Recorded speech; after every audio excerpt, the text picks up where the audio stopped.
saya ke Jakarta. Kita perpisahan di Bandara Soekarno-Hatta. Di surat kamu bercerita, setelah mengantar saya ke Jakarta, kamu langsung pulang kampung untuk mengurus sawah. Sudah setahun lebih kita saling berkirim surat.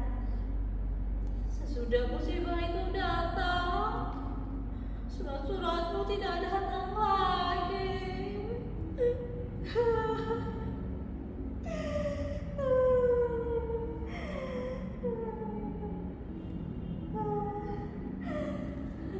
Jangan pergi, Kasih. Jangan tinggalkan saya. Apa saya sudah tidak punya daya tarik lagi?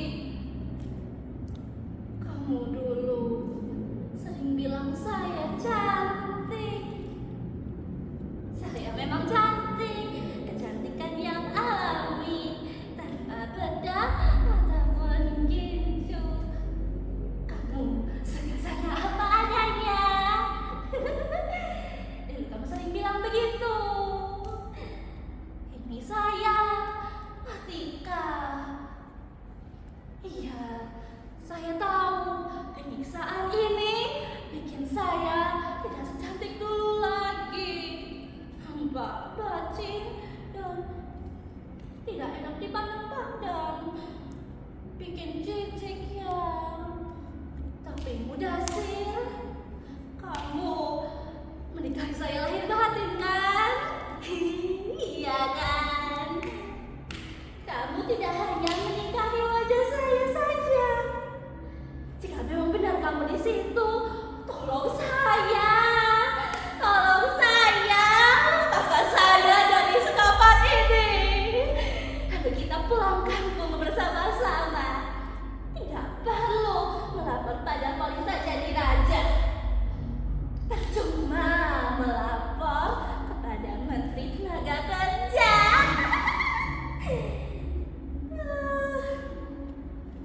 Mudasir, itu kenyataan.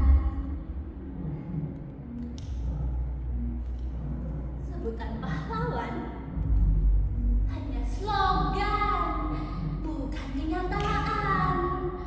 Hanyalah khayalan yang dibuat oleh para birokrat yang baru menduduki kursi jabatan agar mereka terlihat bekerja di mata atasan. Sudahlah, Mudasir. Bicara tentang kacaunya penanganan para TKI seperti saya hanya bikin dada terasa sesak. Lebih sesak lagi dada kita karena kenyataannya terang benderang itu tidak pernah diakui sebagai kenyataan. Mengapa? Karena mereka malas menanganinya. Mudasir, kemarilah, mendekatlah agar kita bisa saling menyentuh.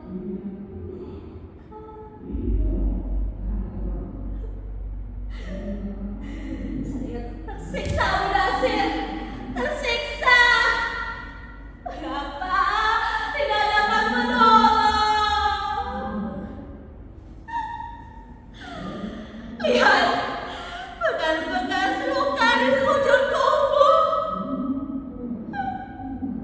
Sebelum dijebloskan ke kamar ini, saya dipukuli. Pipi, dahi, kepala, punggung dada dan seluruh tubuh saya jadi bulan-bulanan mereka.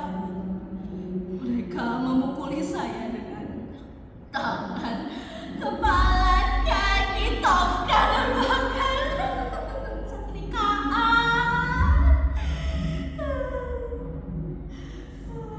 Saya tidak berdaya, bagaikan bola yang disepak. kemari. Tidak mampu membela diri sendiri. Saya berteriak, menangis, bertanya, apa salah saya? Jawabannya hanyalah geraman dan teriakan pula, lalu pukulan lagi berdemi-demi. Apa salah saya?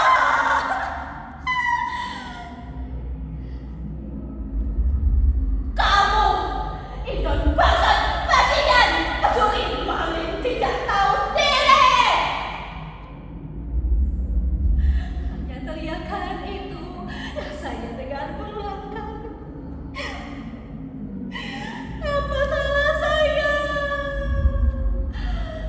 Demi Tuhan, saya tidak pernah sama sekali mencuri. Saya bukan maling. Sudah memukuli saya, wajah saya ditutupi oleh karung, lalu saya diseret. Sebelum pintu dikunci, karung dibuka dan ternyata saya sudah di sini, di kamar ini, sampai sekarang.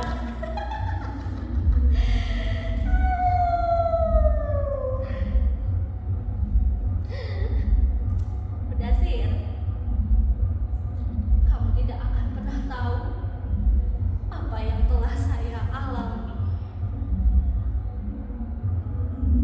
Saya memang lebih pantas disebut anjing. Saya dianggap bukan lagi manusia. Bahkan nampaknya kekuatan hukum tidak berdaya lagi untuk menangani hal ini. Karena sebab para aparatnya lebih sering pilih kasih. Mana mungkin mereka membela saya yang Indon ini, anjing lagi. Tentu mereka akan lebih memilih membela sesamanya yang sebangsa dan kaya raya. Bukan kepada saya yang anjing ini. Tapi Mudasir, demi Tuhan, saya bersumpah, saya bekerja. Saya memperoleh upah karena saya bekerja. Saya bukan pemalas. Saya selalu bangun sebelum subuh, membersihkan rumah, menyuci, menyetrika, memasak, dan membersihkan taman di rumah sebesar ini. Tidak apa, karena semuanya saya lakoni dengan gembira dan ikhlas.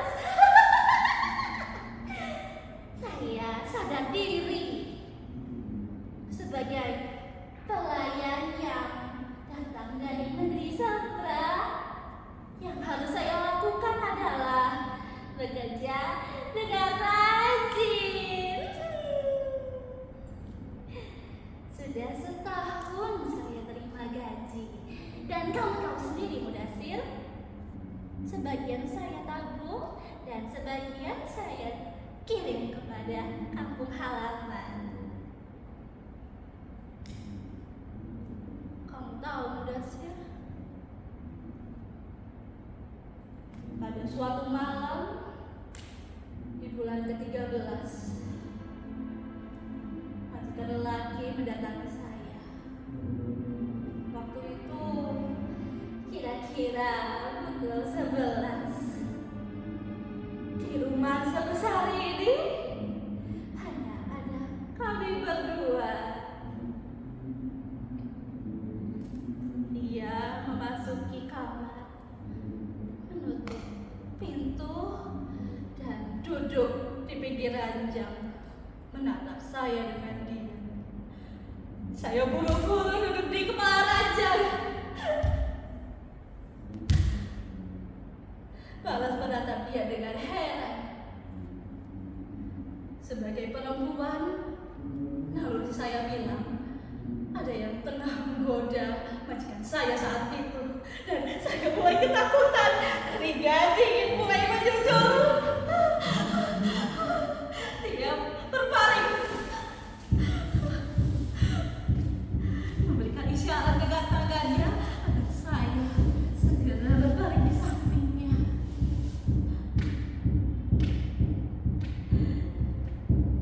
Saya menggeleng, duduk melingkung di sudut dengan waspada. Dia bangkit. Saya pikir dia hendak menangkap saya. Saya sudah siap memukul jika hal ini dia lakukan. Tapi untunglah hal itu tidak terjadi. Dia bangkit, berdiri, menatap saya dengan mata menyala, lalu pergi, berjalan menuju pintu, lalu membukanya dan menutupnya dengan keras.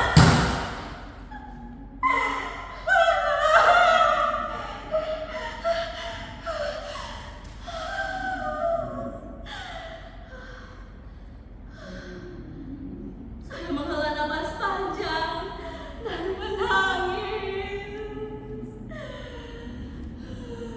Saya bersyukur kepada Tuhan, sebab pada hari itu tidak terjadi apa-apa pada diri saya. Iya, saya selamat dari perkosaan majikan. Saya mengunci pintu dan menangis hingga subuh.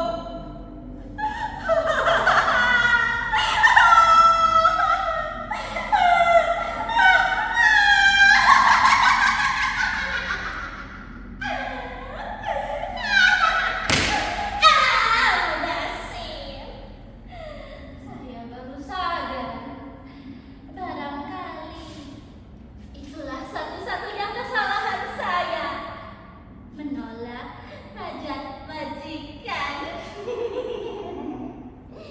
Makanya saya disiksa, dipukuli, ditendang tajam begini.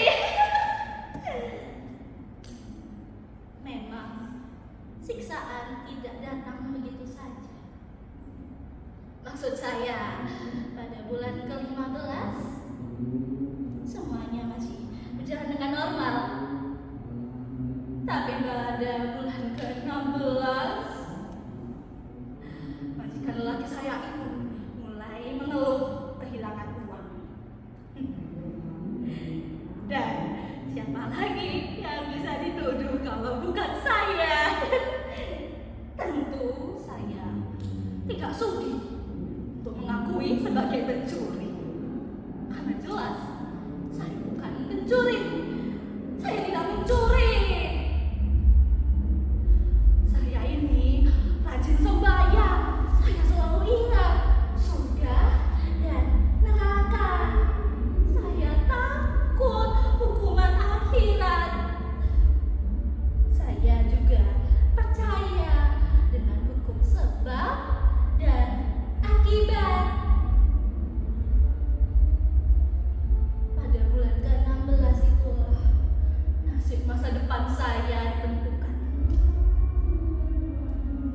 Anak majikan yang lelaki mulai mengeluh kehilangan uang.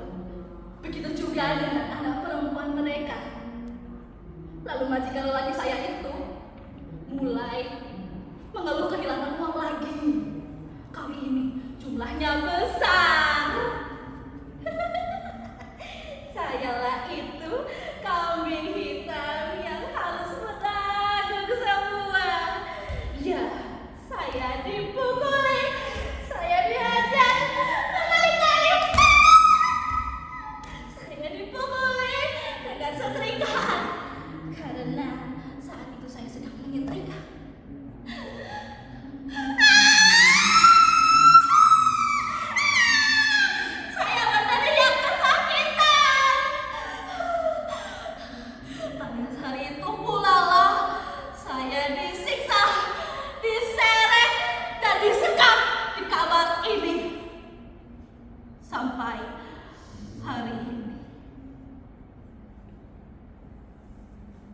Tapi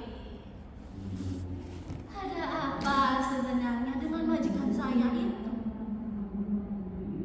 Ada apa sebenarnya dengan mereka? Dulu mereka betul-betul saudara serumpun, senantiasa menjaga sopan santun, sangat menghargai dan banyak belajar dari kita. Dalam tempo pendek, mereka menjadi bangsa yang kaya raya. Jadi tidak perlu belajar ke Indonesia lagi.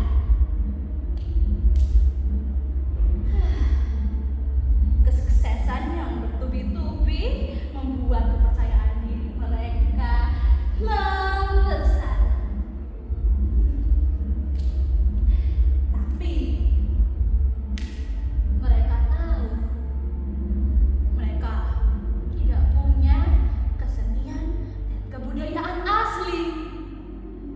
Semuanya itu berasal dari negeri tetangga mereka, Indonesia. Dengan yakin mereka akui sebagai milik mereka. Kini mereka bagai orang kaya baru yang yakin dapat membeli semuanya. Dengan uang mereka berhak menyiksa siapa saja. Dan para pekerja yang bekerja dengan mereka, seringkali mereka menganggap mereka sebagai budak yang layak disiksa saat mereka dianggap membuat kesalahan. Mereka sudah tidak takut lagi dengan hukum. Bukankah uang bisa membuka mulut hukum?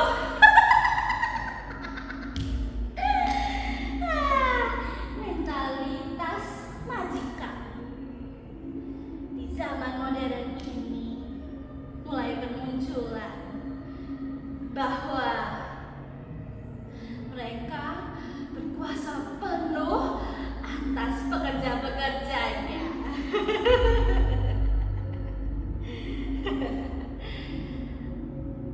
Mudasir, mengapa diam saja? Kamu tidak percaya ya dengan cerita saya? Demi Tuhan, saya bersumpah, saya ini masih suci. Jikalau tidak, saya bisa membunuh orang atau bahkan bunuh diri. Itulah tekad saya. Satu-satunya lelaki di mata saya hanyalah kamu, Mudasir. Percayalah kepada saya. Jangan pergi, Mudasir. Jangan tinggalkan saya. Saya butuh kehadiranmu di sini.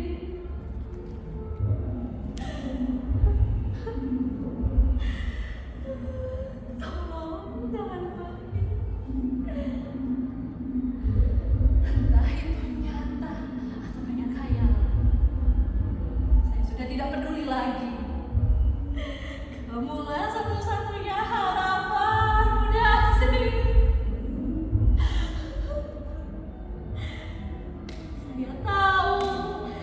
Saya tahu kamu marah karena dulu langsung saya tinggal untuk bekerja di negeri ini.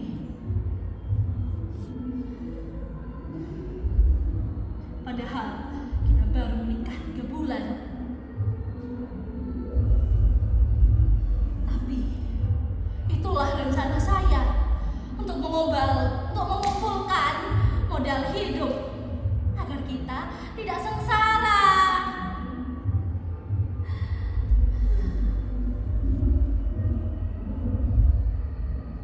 Lagi pula, berapa sih gaji seorang pembantu Di sini saya bisa memperoleh gaji sekitar 5 kali lipat lebih besar dari mereka. Sangat menggiurkan.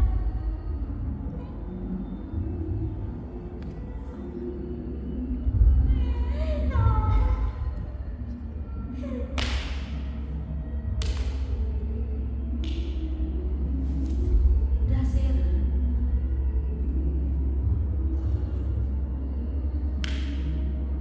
apakah kamu mendengar itu?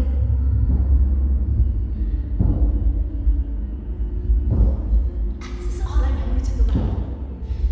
Tunggu sebentar ya di sini. Tolong! Tolong! Siapa saja di situ, tolong! Tolong berhenti! Saya di sini! Berhenti! Saya di sini! Datang! Datang! Saya butuh pertolongan! Berhenti!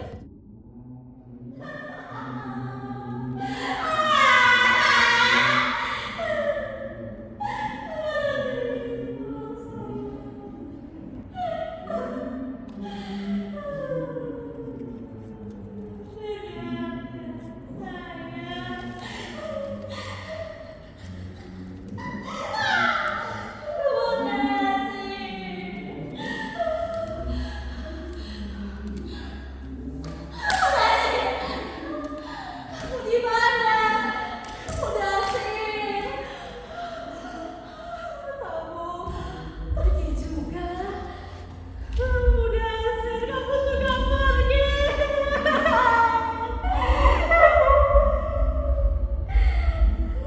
Semua pergi meninggalkan saya. Saya ditinggal sendiri.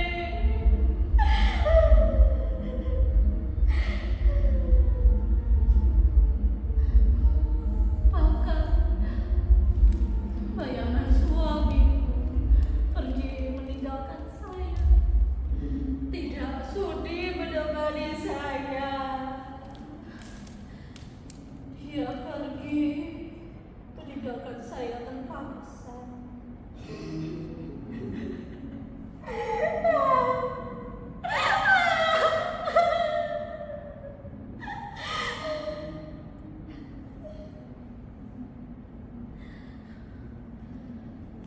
Saya rela mati jika saya memang harus mati. Tapi saya wajib menceritakan semua peristiwa yang telah saya alami kepada siapapun. Ya, kepada siapapun yang mau mendengar. Saya akan menceritakannya dengan detail, dengan rinci. Detail kecil akan saya sampaikan. Yang melakukan kesalahan harus dihukum. Saya tidak rela jika saya harus mati tanpa seorang pun tahu apa yang telah terjadi pada saya. Kesalahan saya harus dijelaskan. Penyiksaan saya harus dijelaskan. Saya disiksa tanpa sebab dan penjelasan. Adilkah itu? Terus terang, saya lelah untuk meminta tolong. Entah sudah berapa kali saya berteriak minta tolong, tapi tidak ada yang datang untuk menolong. Apakah ada yang merasa kehilangan atas saya? Sehari, 2 hari masih bisa dimaklumi, tapi sebulan itu sudah cukup untuk membuat masyarakat curiga. Bisa saja dianggap telah terjadi pembunuhan. Pembunuhan! Apa yang saya alami ini bukan pembunuhan fisik, tapi pembunuhan mental, pembunuhan